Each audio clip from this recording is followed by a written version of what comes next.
In the middle of the ocean, far from any city, nearly 10,000 people eat, sleep, work, swim, shop, get sick, have fun, and produce tons of waste within a single steel structure.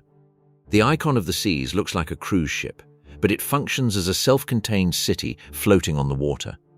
The icon of the seas belongs to a category of vessels that defies intuition. A traditional ship is usually imagined as an elongated structure, with several levels above the hull and a clear function, to transport people or goods from one port to another. This cruise ship shatters that image. Its profile is more like a vertical neighborhood built on a naval platform. The vessel is nearly 365 meters long, with a beam that far exceeds that of many buildings placed sideways, and a visible height capable of dominating any port it calls at. Its volume is measured in gross tonnage, a magnitude that describes the ship's internal space, not its actual weight.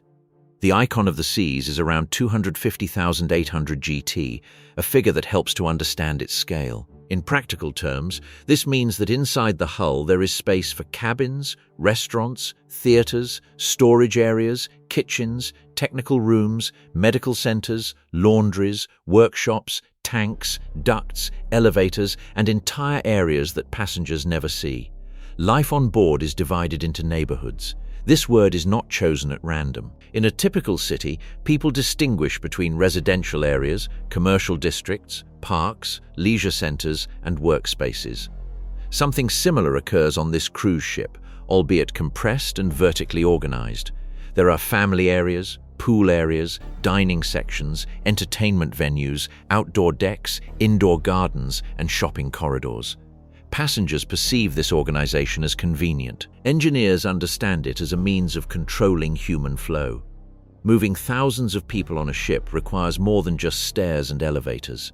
Every corridor, every escalator, every automatic door, and every assembly point has a function within a logistical choreography. If 7,000 passengers tried to concentrate in the same place at the same time, the ship would cease to feel like a resort and would begin to behave like an overcrowded train station. Therefore, activities are distributed among the passengers according to schedules, interests, and zones. While some are having breakfast, others are at the pool, others are sleeping, others are disembarking for excursions, and others are attending shows.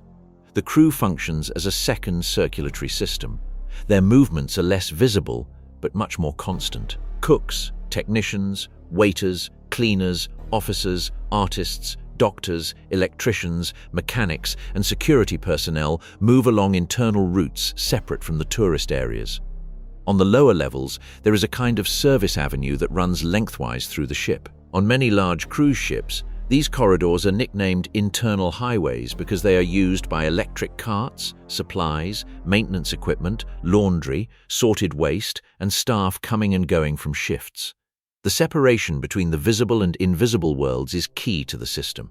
Passengers walk through brightly lit lounges, illuminated restaurants, and open decks. Below, the ship operates like a factory.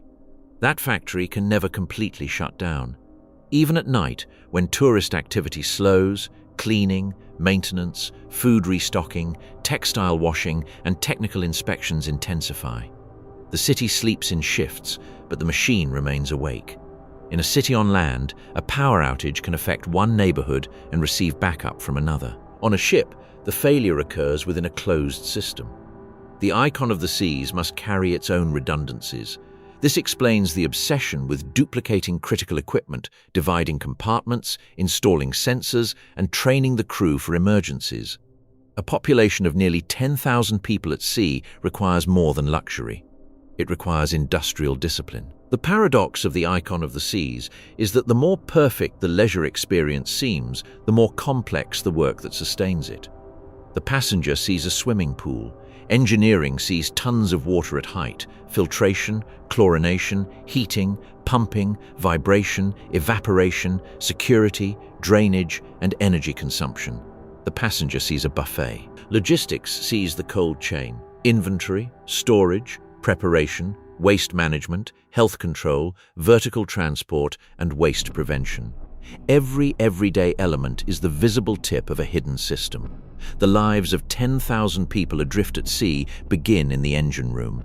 There, far from the restaurants and pools, the cruise ship transforms into a mobile power plant. The Icon of the Seas uses dual-fuel engines capable of running on liquefied natural gas, known as LNG, and marine distillate fuels. The LNG is stored at cryogenic temperatures, around -162 degrees Celsius, because only then can it remain in a liquid state and occupy less volume. The choice of LNG marks a significant shift from previous generations of cruise ships, traditionally associated with the consumption of heavy fuels. Liquefied natural gas reduces local emissions such as sulfur oxides and particulate matter, improving air quality around the ship and in ports. However, the environmental issue is more complex. LNG is still a fossil fuel and can raise concerns about methane leaks, a potent greenhouse gas. Therefore, the Icon of the Seas represents both a technological advancement and a symbol of an incomplete transition. The energy produced on board isn't just for propelling the ship, it also powers an entire city. Every cabin needs air conditioning, lighting, electrical outlets, hot water, and ventilation. Restaurants require ovens, refrigerators, dishwashers, extraction systems, and kitchen equipment. Theaters use electricity for sound, lighting, screens, movable stages, and hydraulic mechanisms. Swimming pools require pumps, filters, and heating. Elevators go up and down thousands of times a day. Security, navigation, and communication systems operate continuously. A cruise ship of this scale behaves like an energy ecosystem. Waste heat from the engines isn't simply treated as loss. Some of that thermal energy can be recovered to heat water, support climate control systems, and improve overall efficiency. This principle is fundamental in engineering. A giant machine produces heat, even if its primary purpose is movement or electricity generation. In a smart system, that heat is captured and reused. On the Icon of the Seas, this recovery helps reduce energy waste in daily operations. The ship is also equipped to connect to shore power when the port has the appropriate infrastructure. This capability, known as shore power, allows for reduced use of auxiliary engines while in port. The idea is simple. While the ship is docked, it can draw power from the local electrical grid instead of producing all its energy with its own generators. The environmental effectiveness of this system depends on the port's electricity source, but the technology reduces direct emissions in coastal urban areas. Modern propulsion also changes the way such a large structure moves. Instead of relying solely on long shafts, fixed propellers, and traditional rudders, today's large cruise ships use steerable propulsion systems. In these systems, the propellers can rotate to direct thrust with remarkable precision. The result is astonishing maneuverability for a vessel hundreds of meters long. A ship of this size can approach a dock, correct its position, and move laterally with a smoothness that seems impossible from the outside. At the bow, transverse thrusters help move the front of the ship during slow maneuvers. This equipment is essential in narrow harbors, where speed must be minimal and the margin for error is small. On the open sea, navigation depends on radar, satellite systems, electronic charts, weather sensors, constant communication, and route planning. The bridge no longer resembles the classic image of a wooden wheel. It is a control center with screens, alarms, consoles, and integrated systems. Automation does not eliminate human responsibility, it transforms it. Officers monitor a continuous flow of data on heading, speed, depth, maritime traffic, wind, waves, energy consumption, and system status. The captain does not drive the ship like a car. They manage a technical organism where every decision affects thousands of people, tons of fuel, port schedules, and operational safety.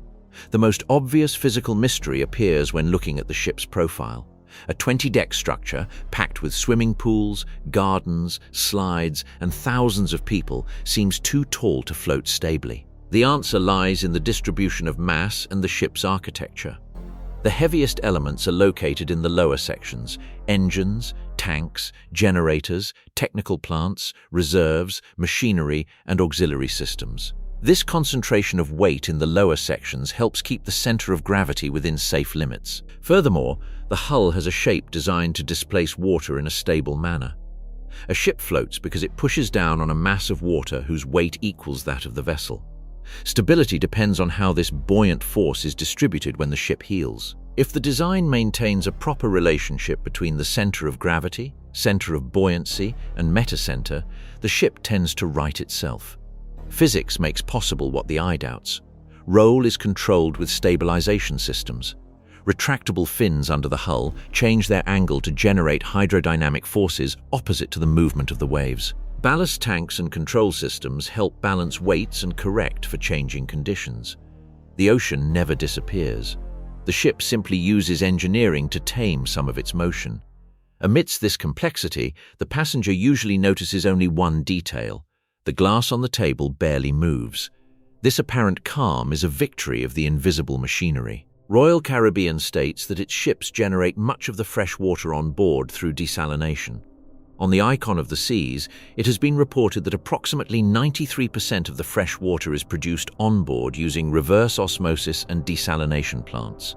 Reverse osmosis works by forcing seawater at high pressure through semi-permeable membranes. These membranes allow water molecules to pass through while retaining salts, minerals, and many contaminants.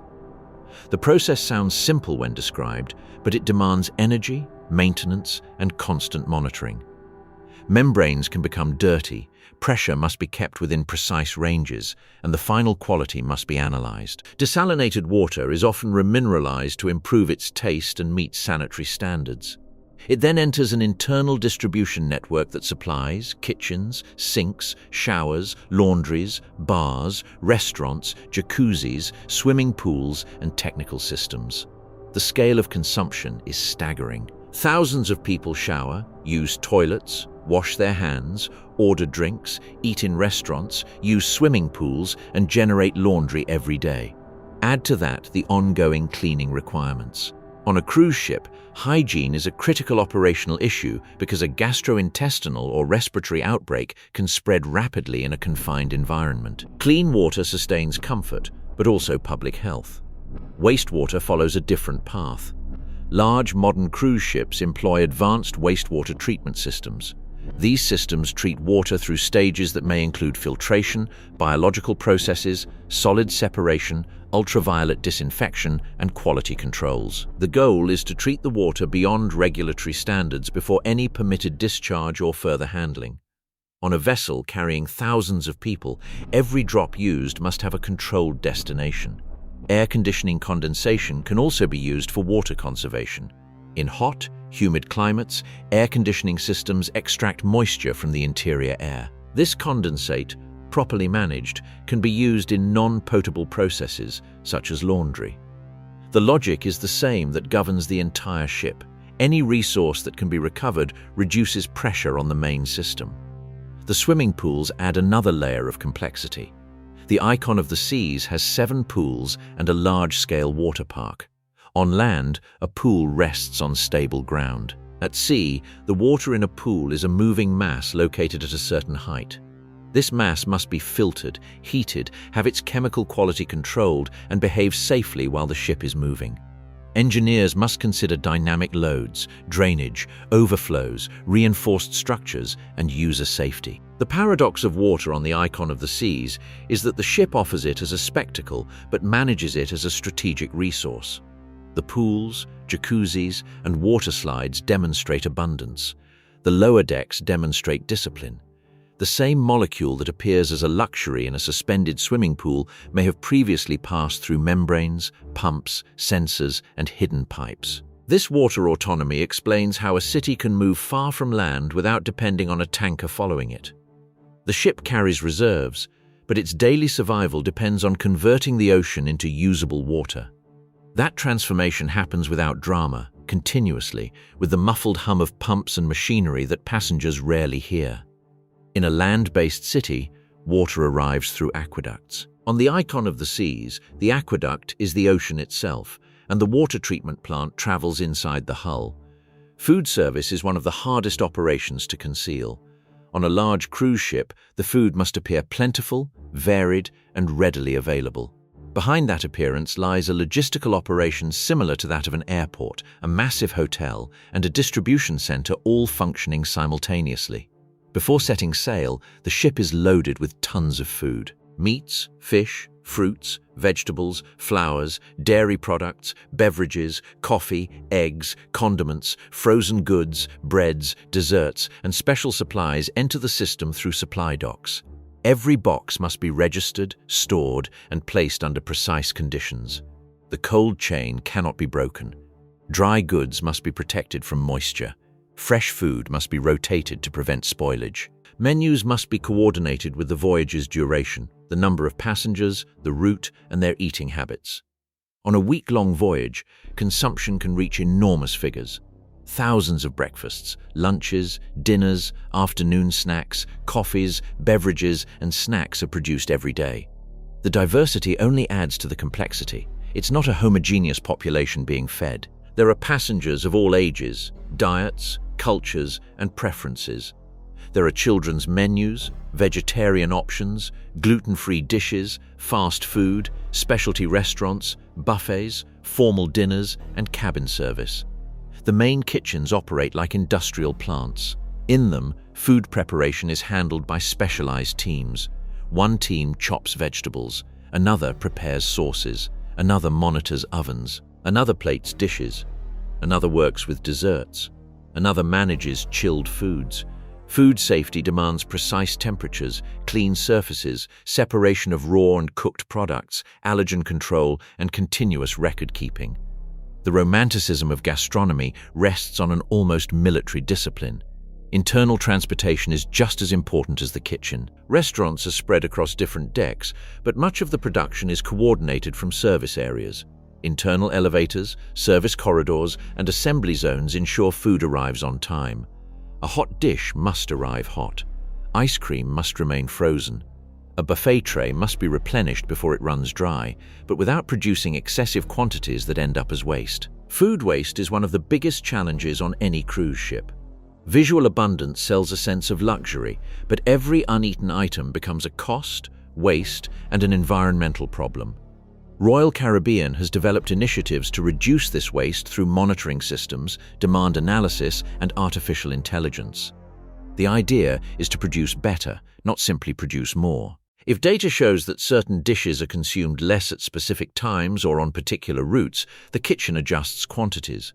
Modern buffet management is increasingly resembling a predictive science. Historical patterns, occupancy, passenger type, weather, excursions, schedules, and preferences are analyzed. With this data, kitchen teams calculate how much to prepare and when to replenish. The goal is to maintain a sense of availability without turning tons of food into waste. Even so, there are always remnants. Peels, bones, napkins, paper, unserved food, leftover preparation, and organic waste must all be processed. On the Icon of the Seas, waste management includes waste-to-energy technologies. Royal Caribbean announced microwave-assisted pyrolysis systems for this ship, capable of converting solid waste into singers, usable as energy for onboard processes, and biochar as a byproduct. This technology doesn't magically eliminate the impact of consumption, but it reduces the volume of waste and recovers some of its energy value. The food also reveals the human dimension of the crew. Passengers dine in restaurants designed as an experience. The crew has their own mess halls, adapted to an international workforce. On a ship with employees from dozens of countries, the staff's meals serve an additional purpose, maintaining morale, health, and operational continuity. A tired technician, a malnourished waiter, or an exhausted cook affects the entire system. The Icon of the Seas may seem like a floating amusement park, but its kitchens reveal a deeper truth. A city is sustained first and foremost by its ability to feed its population. On land, that task is shared among supermarkets, trucks, restaurants, markets, and homes. At sea, everything is concentrated in a closed chain. When the ship sets sail, the margin for improvisation shrinks. Every tomato, every liter of milk, every package of flour, and every kilogram of meat is part of an equation calculated before leaving port. The abundance that appears on the plate is the end result of an operation where nothing should be left to chance. Every city produces waste. The Icon of the Seas does too. The difference is that a land-based city can distribute its problems among landfills, recycling plants, sewers, garbage trucks, and municipal networks. A cruise ship in the middle of the ocean must contain, separate, treat, store, or transform its waste within a limited space. The typical tourist image of a cruise ship is turquoise waters, clean decks, and spotless restaurants. Beneath that image lies an unavoidable reality. Thousands of people generate waste every hour. Bottles, cans, cardboard, glass, containers, food scraps, damaged textiles, used oils, medical waste, grey water, black water, and maintenance materials all enter different systems. Mixing them would be inefficient and dangerous. Separating them reduces risks and allows for the recovery of value. Onboard recycling relies on specialized facilities. Glass can be separated by color and crushed. Cardboard and aluminum can be compacted into bales for unloading at the port. Some waste is stored until it reaches authorized facilities. Others undergo treatment processes on board. The phrase, tipping away the trash, doesn't really exist on a floating city. Tipping away means moving waste to another system, and that system must be planned for. International maritime regulations severely limit what can be discharged into the sea. Furthermore, public pressure on the cruise industry has been increasing for years. Companies must demonstrate that their operations reduce discharges, control waste, and comply with environmental standards. The Icon of the Seas was conceived in this context. That's why it incorporates technologies aimed at reducing the amount of waste sent to landfills and improving waste traceability. The waste-to-energy system is one of its most striking features. Microwave-assisted pyrolysis heats waste under controlled conditions with little or no oxygen. Instead of open combustion, the process breaks down organic materials and produces synthesis gas. This gas can be used as an energy source for certain ship processes. The solid byproduct, biochar, can be used as a soil amendment in appropriate applications. The system transforms part of the problem into a resource, always within technical and environmental constraints. Wastewater forms another dimension. Water from showers, sinks, laundries, kitchens, and bathrooms cannot be ignored. Advanced treatment systems, separate solids, break down organic matter, filter, and disinfect.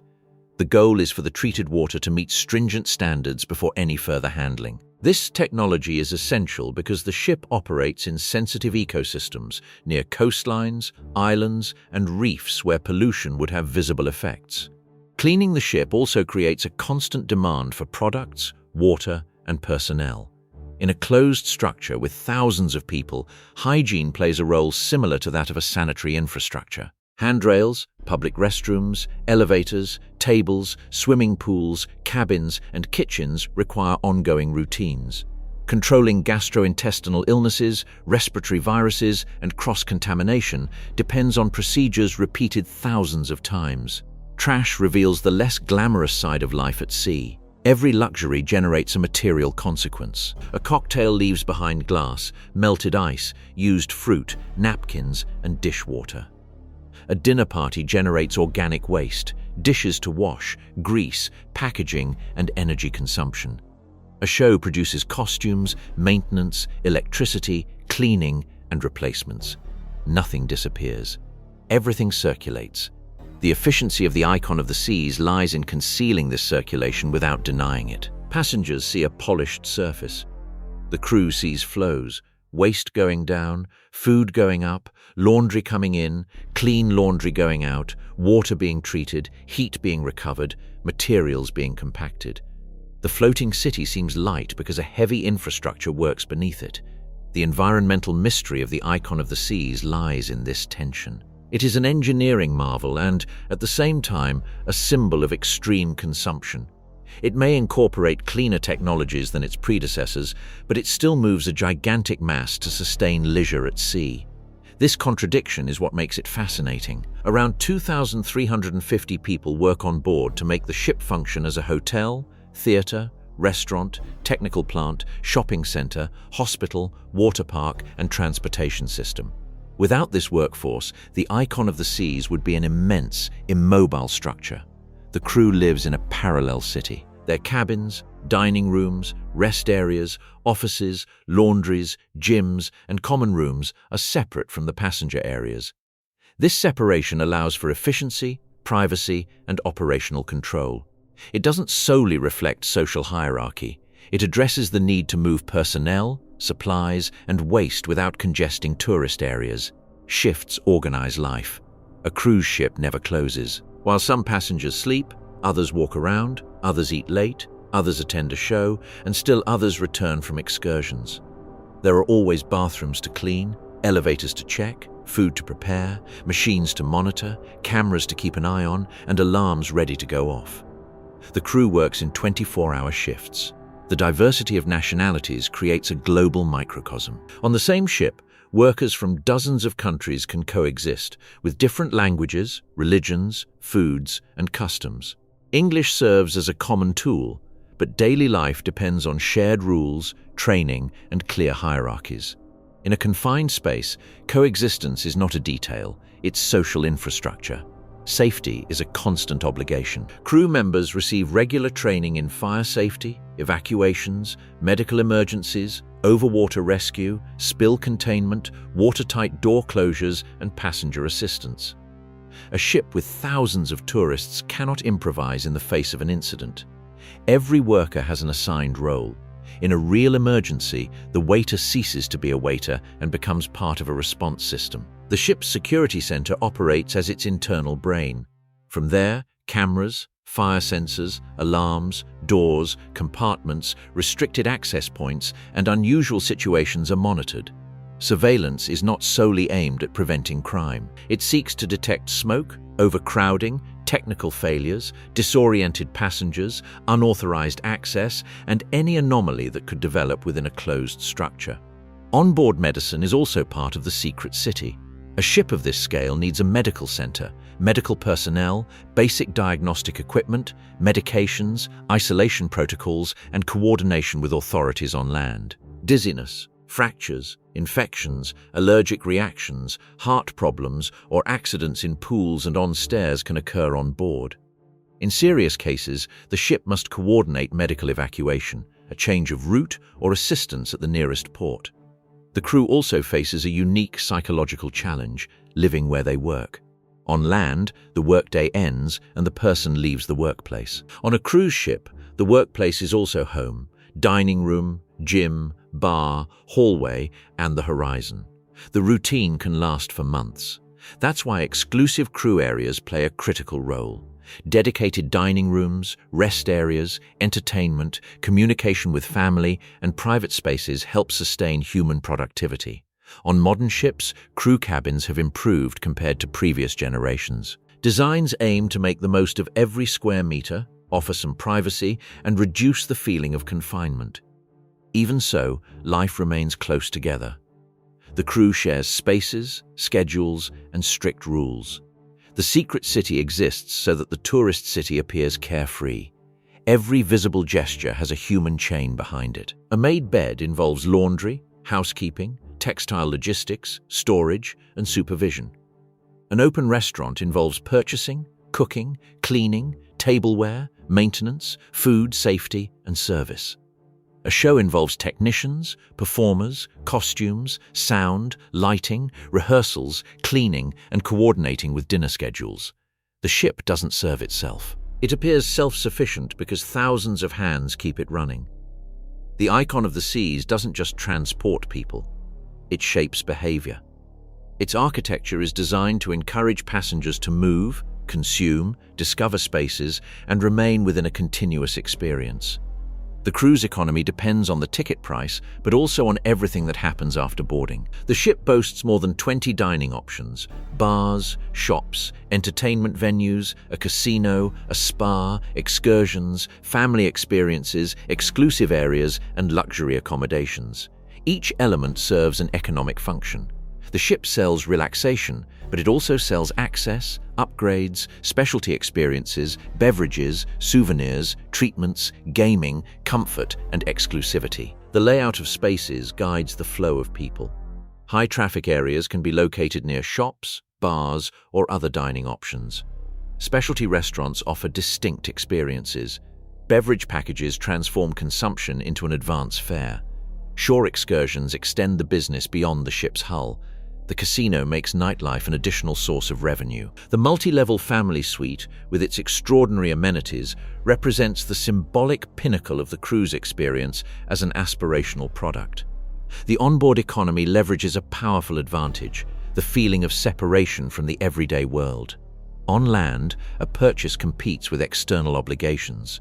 On the ship, everything is integrated into a vacation bubble. The passenger doesn't walk through a city with disparate prices, but rather through a self-contained environment where every experience feels like a natural part of the journey. The payment card or wristband reduces friction.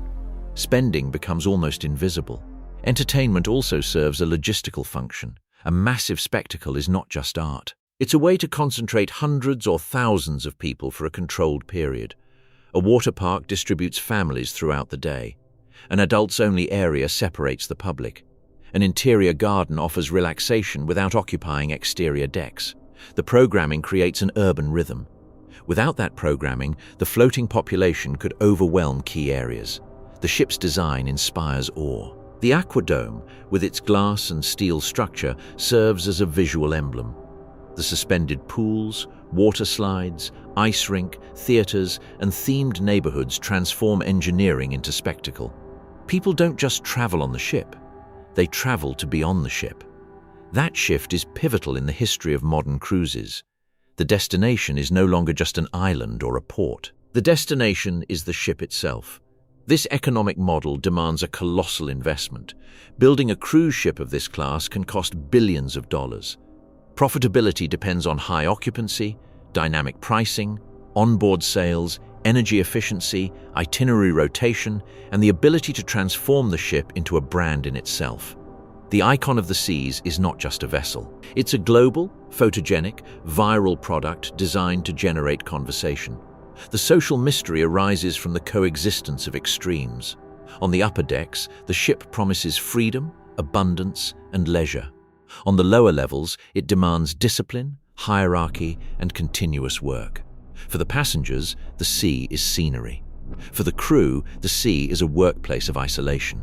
For the company, the sea is an economic stage. For the engineers, the sea is a physical force that must be calculated. The floating city functions because each group experiences a different version of the same space. The tourist inhabits the resort. The technician inhabits the machine. The officer inhabits the risk management system. The cook inhabits production. The doctor inhabits the possibility of emergencies. The entrepreneur inhabits the financial flow. All of this happens simultaneously within the same hull. That is the true character of the Icon of the Seas. It is a city, a factory, a theater, a hotel, a power plant, a water treatment plant, a shopping mall, and a social experiment. Its grandeur lies not only in transporting 10,000 people. It consists of getting those 10,000 people to accept an illusion, that living for several days in the middle of the ocean can feel as normal as staying in a coastal city.